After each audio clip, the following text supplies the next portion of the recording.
आज नंदिनी की गोद भराई थी। पूरा ससुराल सज धज कर तैयार था।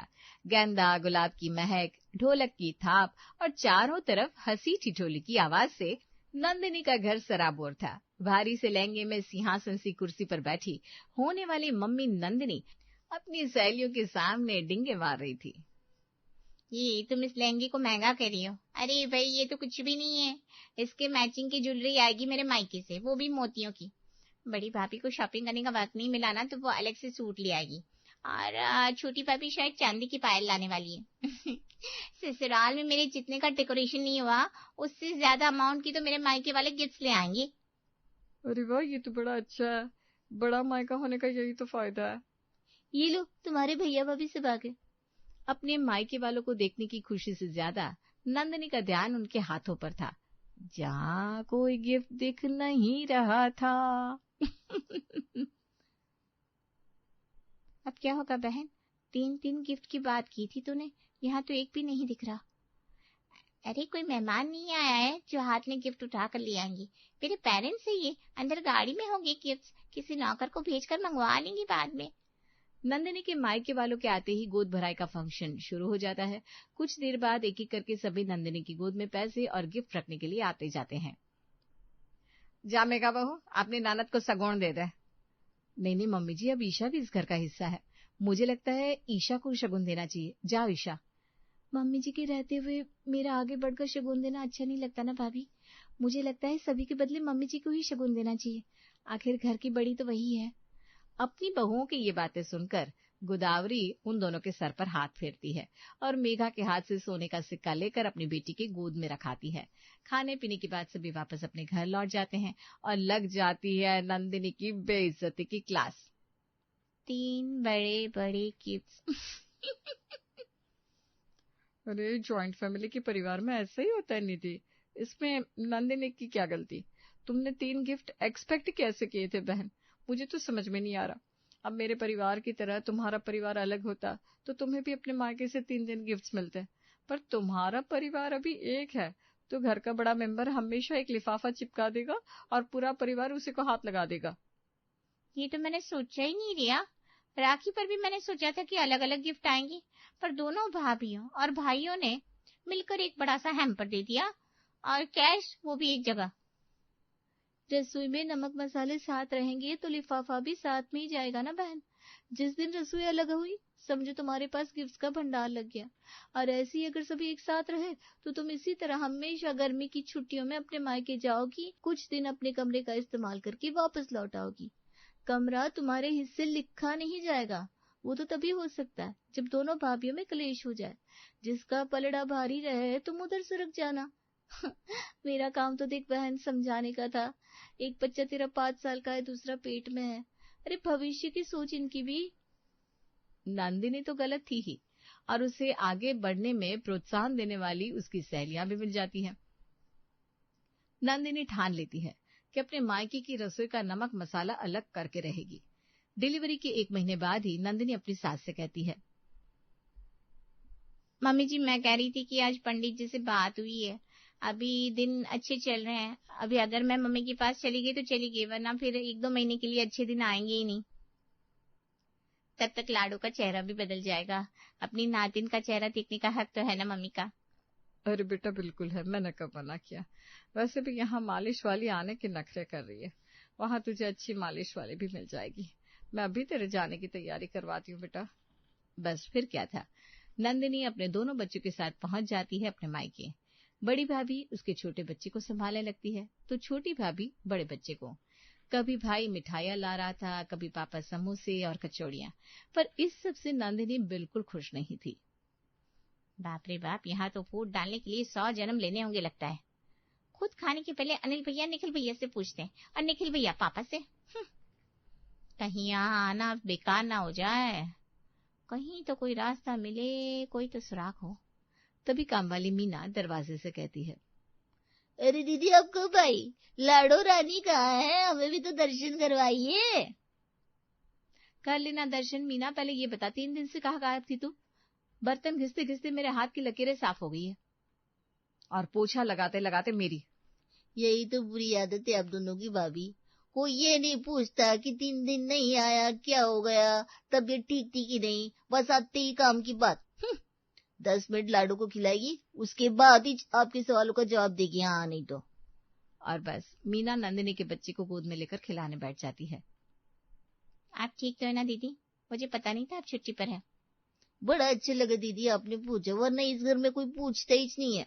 क्या करेगी तू, मुझे तो समझ में नहीं आ रहा। ईशा भाभी को बात शुरू करने की जरूरत ही क्या थी, इसलिए मेघा भाभी भी शुरू हो गई। एक ही रास्ते चलती है ना दोनों। उन दोनों का तू रहने दे, मैं तेरे लिए नई साड़ी लेकर आई हूँ, अलमारी से निकाल ले। माई, अरे हिचकिचा क्यों रही है? तू इस घर की मेंबर है, अलमारी नहीं चल सकती है क्या? जा निकाल ले।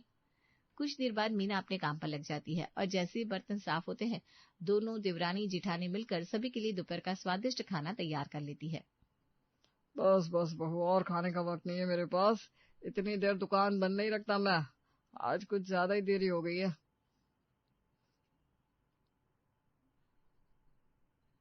मैडम आती ही पहले लाडो को खिलाने लगी, फिर चाय की फरमाइश करती। उसके बाद कहती है, पहले मैं झाड़ू पोछा करेगी, उसके बाद बर्तन धोएगी। अब उसके सामने हम खुद बर्तन धो लेते तो उसकी आदत और बिगड़ जाती पापा जी, इसलिए मैं भी बैठी रही। फिर जब बर्तन धुले तब खाना बन पाया, तो इसी में ना देरी हो गई। और इस बात में नमक मिर्च मिलाकर नंदिनी मीना के कान भरना शुरू कर देती है। ये कोई बात हुई भला कि एक चम्मच नहीं मिल रहा था? मतलब भाभी क्या कहना चाह रही थी कि तुम चम्मच गायब कर देती हो? और मेघा भाभी तो कहती है कि खाना बनाने में देरी तो होनी ही थी पापा जी, जब तक मीना बर्तन साफ करती है तब तक उसके सामने खड़े रहना पड़ता है, पता नहीं कब सामान यहाँ से वहां हो जाए। सच कहती हूँ मीना दीदी, एक तुम हो जो इतने कम पैसों में यहाँ इतना काम कर देती हो, वरना मेरी काम वाली तो 10,000 लेती है, पूरे 10,000, और आपको क्या मिलता है? 3,000। छी छी छी छी। ठीक है दीदी, मैं तो आपके साथ चलती है, यहाँ का छोड़ देती है काम। मुझे कोई दिक्कत नहीं है मीना, पर तेरे रोज के आने जाने में 10,000 पे 20,000 का तो भाड़ा पीट जाएगा। मैं तो कहती हूँ इन्हीं से निकलवा पैसे, दोनों अगर एक रहेगी तो तेरा काम बढ़ता रहेगा। दोनों में फूट डाल दे, फिर काम न करने का बहाना मिल जाएगा कि बड़ी भाभी ने मना किया था या छोटी भाभी ने। हाँ, एक नंबर मान गई दीदी, आपकी दिमाग को हो जाएगा काम। अगली सुबह पोहे बनाने मेघा रसोई में आती है। ये अच्छा है भाभी, जब भी आप नाश्ता बनाती है आहिस्ता नाश्ता बनाती है, जो आप अकेली ही बना ले, और जब ईशा भाभी की बारी आती है तो आहिस्ता नाश्ता बनाएगी जिसमें आपकी भी मदद लगेगी। वैसे बर्तन धो दिया है मैंने, अब ईशा भाभी के कमरे में पोछा लगा देती हूँ। वो बोली पहले उनके कमरे में पोछा लगाने का। मीना की बात सुनकर मेघा सोच में पड़ जाती है, पर इस बात को इग्नोर करके वहां डाइनिंग टेबल पर प्लेट लगाने चली जाती है। ये सही है, पोहे में ज्यादा मसाला डाल देती हूँ, घर में सबसे चटोरी तो ईशा भाभी है, नामुनी का आएगा। और पोहे में 2 चम्मच गरम मसाले मिलाकर मीना साइड हो जाती है। जब वो खाना सभी को परोसा जाता है। पानी दो, कोई गला फंस रहा है मेरा, इतना मसाला भाभी, मजा आ गया, आज लग रहा है खाना मेरे हिसाब से बना है। हाँ मेघा, लगता है जब अपनी देवरानी को ध्यान में रखते हुए नाश्ता बनाया तुमने। ये पोहे तो गले के नीचे नहीं उतर रहे। रात की बासी रोटी हो तो वही दे दो मुझे भाई। ईशा और निखिल के अलावा कोई भी नाश्ता सही से नहीं कर पाता। भाभी को ऐसा नहीं करना चाहिए था, इतना मसाला डाल दिया, बेचारे अनिल भैया को बासी रोटी और अचार खाकर काम पर जाना पड़ा।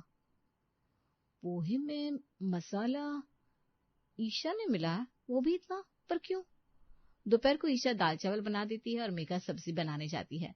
दोनों अपना काम करके जब रसोई से निकल जाती है तब नंदिनी जाकर दाल और सब्जी में नमक डबल डाल देती है। ओ गॉड, ये क्या है इतना नमक? अच्छा, नमक कुछ ज्यादा ही हो गया नहीं? मुझे वैसे भी ज्यादा नमक खाने की आदत है, इसलिए पता नहीं चलता। फिर भी इतना नमक? मुझे तो दही ला दे बहू, दही चावल ही खा लूंगी। मुझे भी ईशा। दाल तो मैंने चक्कर बनाई थी, नमक बराबर था तो फिर। कपड़े धोकर जाते जाते ईशा के कान भरते हुए मीना कहती है, बाप रे बाप, इतने कपड़े निकलती है मेघा भाभी, बाप रे। हाँ तो तुझे किस लिए रखा है मीना? मानना पड़ेगा आपको छोटी भाभी, वहाँ मेघा भाभी बोलती है भले ईशा के कपड़े छोड़ दे, मेरे धो दिया कर। अपने हिसाब से सब्जी दाल में नमक बढ़ा लेती है, क्योंकि उनको और बड़े भैया को तेज नमक खाने की आदत है। पर आप फिर भी उनकी साइड ले रही। अच्छा है, अच्छा है। आज उन्हीं के कारण दही चावल खाकर निखिल भैया को दुकान जाना पड़ा। वैसे भी उनको जुकाम था और बढ़ जाएगा, मेरे को क्या है। भाभी को नमक बढ़ाना था तो अलग से नमक ले लेती, सभी के खाने में नमक डालने की क्या जरूरत थी। वो बोलती है कि अपने काम में तुम उनको भी फंसा लेती है। दाल चावल बनाया तो सब्जी नहीं बना सकती क्या खुद? क्या? मैं अभी भाभी से इस बारे में बात करती हूँ। ये क्या बात हुई? अरे नहीं नहीं छोटी भाभी, अब बड़ी भाभी से कुछ मत बोलना, वो ना फिर वही चोगा जो मेरे साथ कुछ दिन पहले हुआ था। 3 दिन मैंने छुट्टी नहीं मारी थी। बड़ी भाभी ने मेरे को काम पर आने से मना किया था, क्योंकि उसकी एक रात पहले ही मैंने आपकी तारीफ कर दी, वो भी सभी के सामने। वो तो भला वो नंदिनी दीदी का, जिन्होंने मेरे को फोन करके बुला लिया। छी छी छी छी, भाभी के मन में मेरे लिए ये सब होगा, मैंने तो कभी सोचा भी नहीं था। और बस मीना और नंदिनी अपने काम को सही डायरेक्शन में ले जाने में सफल हो जाती है। तो क्यों फिक्र कर रही है मीना, ऐसे कैसे फंस जाएगी तू, मैं हूं ना। दोनों भाभियों के बीच में बात होनी ही नहीं देती हूँ, वो कैसे अपनी अनबन सॉल्व कर पाएंगी। और आज तो मैंने और बड़ा धमाका करने की सोची है। नंदिनी जैसे ही ये कहती है, उसके फोन पर उसकी सास का फोन आता है। अरे बेटा, तू तो कह रही थी 2 महीने तक कोई अच्छा सुकून नहीं है। मैंने पंडित जी से बात की, कल बड़ी अच्छी तिथि है, तो कल ही वापस आ जा, क्योंकि उसके बाद ना तारे लग जाएंगे, फिर तो तारों में कैसे आएगी। यहाँ तेरे पति का तेरे बिना मन नहीं लग रहा। बच्चों की आदत हो गई ना, सबको घर बड़ा और सूना सूना लग रहा है बेटा। जी मम्मी जी, आप इन्हें भेज दीजिए, मैं पैकिंग कर लेती हूँ। अब तो जा रही है दीदी, अब इस नमक मिर्च मसाले का मैं क्या करेगी। देख, 3,000 तनख्वाह मिलती है ना तुझे, 5,000 से ऊपर तेरी भाभियां तुझे देगी, और वो कैसे, वो मैं तुझे बताती रहूंगी। बाकी काम भी तो तेरा आधा हो जाएगा। तू बस फोन पर मुझसे कांटेक्ट में रहना, और आज अपनी भाभियों के जरा कान भर देना कि बड़ी भाभी मुझे सोने का कुछ देने वाली है, और उन्होंने कहा है कि छोटी की तो औकात नहीं है। और बड़ी भाभी को कह देना छोटी भाभी लाड़ो के हाथ में सच्चे मोती की माला रखने वाली है, क्योंकि ननद के बच्चों का सोना चांदी हीरे मोती देने से घर में बरकत होती है। बस फिर क्या, बहुत बड़ाई से ज्यादा महंगी गिफ्ट लेकर जाऊंगी मैं। मीना बिल्कुल वैसा ही करती है जैसा नंदिनी ने उसे कहने को कहा था। बड़ी भाभी के सामने जाकर छोटी भाभी की शीखी, और छोटी के सामने जाकर बड़ी की। असली मोती की माला? अच्छा, अब मैं समझी, ये जरूर वही वाली माला होगी जो मम्मी जी ने इसे फेरों पर दी थी। कुछ दिन पहले पूछा था मैंने तो कह रही थी गुम हो गई है। वाह भाई वाह, मुझे तो लगा हर बार की तरह मम्मी जी के हाथ से ही लिफाफा दिलवाना है दीदी को। इस बार भाभी ने अलग गिफ्ट देने की सोची, वो भी कोई कीमती तोहफा। सही बात है, ननद अपने पक्ष में रहेगी तो हिस्से बाड़ी में ज्यादा हिस्सा भी मिल जाएगा। यहाँ पागल तो मैं ही निकल गई। पागल नहीं भाभी, अब निकली है सच्ची, पर अभी भी ना देरी नहीं हुए लिए। आप उनसे कीमती तोहफा नंदिनी दीदी को देकर उनको अपनी तरफ कर लो। और आज पहली बार गोदावरी के सामने दोनों देवरानी जिठानी अपने कमरे से अलग अलग तोहफा लाकर अपनी ननद के हाथ में रख देती है। भाभीियों ने तो अपना कर्तव्य निभा दिया मम्मी, अब तुम भी कुछ दोगी कि नहीं।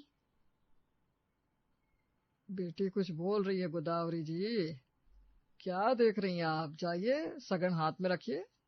इस बार सभी से अलग अलग तोहफा लेकर नंदिनी खुशी खुशी अपने ससुराल लौट जाती है 2 दिन बाद। मीना, कहाँ हो तुम? ये सब क्या है मीना? बर्तन धो रही है भाभी, क्यों नहीं धोने का क्या? कल सारे कपड़े धुल गए, मेरी साड़ी और उनका शर्ट पैंट क्यों नहीं धुला? ये क्या बात हुई? वही इतना डिटर्जेंट खत्म हो गया था भाभी, मैंने छोटी भाभी से लाने को बोला तो उन्होंने कहा कोई जरूरत नहीं है, जो कपड़े रह गए छोड़ दो उनको। अब तू खाना बना ईशा, तेरे खाने को अगर खराब नहीं किया ना मैंने तो मेरा नाम भी मेघा नहीं।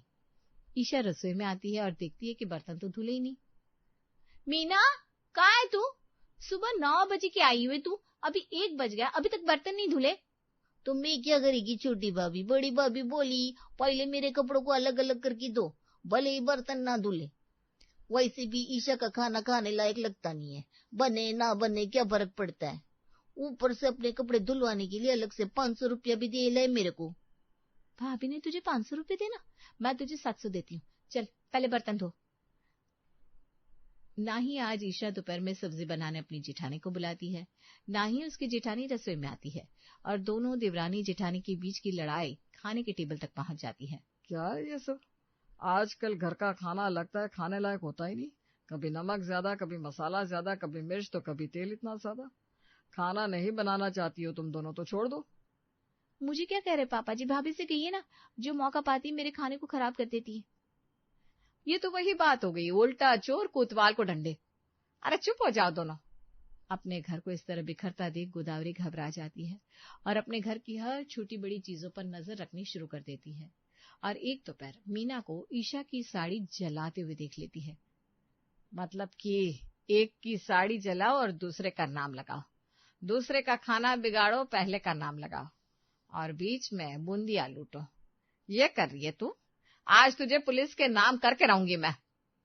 माफ कर दो, मेरे को माफ कर दो आंटी। मैं तो ये नंदिनी के कहने पे कर रही थी, मेरे को दीदी ने बोला था।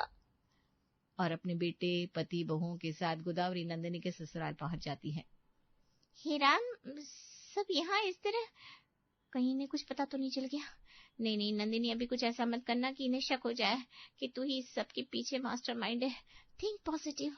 हो सकता है घर में बंटवारा करने का फाइनल हो गया हो और मम्मी पापा शायद इसलिए यहाँ आए हो। गोदावरी सीधा नंदिनी के कमरे में जाकर इस बात को उसके सामने रख देती है। इस तरह एक एक बात नंदिनी के सामने रखती जाएगी, ये तो नंदिनी ने कभी नहीं सोचा था। उसके पास बचकर भागने के लिए कोई उपाय नहीं बचा था, क्योंकि मीना जी ने सच उगल दिया था। सॉरी भैया, सॉरी भाभी, मुझसे गलती हो गई, मुझे माफ कर दो। ये गलती नहीं है दीदी, ये गुनाह है। इतनी बड़ी साजिश आप कैसे कर सकती हैं? हम बहनों जैसी देवरानी जेठानी के बीच इतनी गलतफहमियां पैदा कर दी आपने। अपने मायके को तबाह करने के पहले सोचा भी नहीं तूने नंदिनी? जो तूने अपने मायके में किया है, कल को प्रॉपर्टी के लिए अपने ससुराल में भी करेगी। इसीलिए मम्मी हम सबके साथ यहाँ आई है, इस बात को तुम्हारी सास को बताने, ताकि वो पहले से ही सावधान हो जाए। मैं आपके हाथ जोड़ती हूँ मम्मी, इस बात को यहाँ किसी को मत बताइएगा, वरना आपका दामाद मुझे छोड़ देगा। मैं कसम खाती हूँ मम्मी, मैं ऐसा कभी नहीं करूंगी, ना यहाँ ना वहाँ ना कहीं और। देवरानी पर नमक और जेठानी पर मसाला डालने वाली नंदिनी के जीवन का खुद का भाजी पाव बन चुका था। डर से कांपती हुई वो अपनी माँ को कसम देती है और फिर कभी भी ऐसी भूल नहीं करती।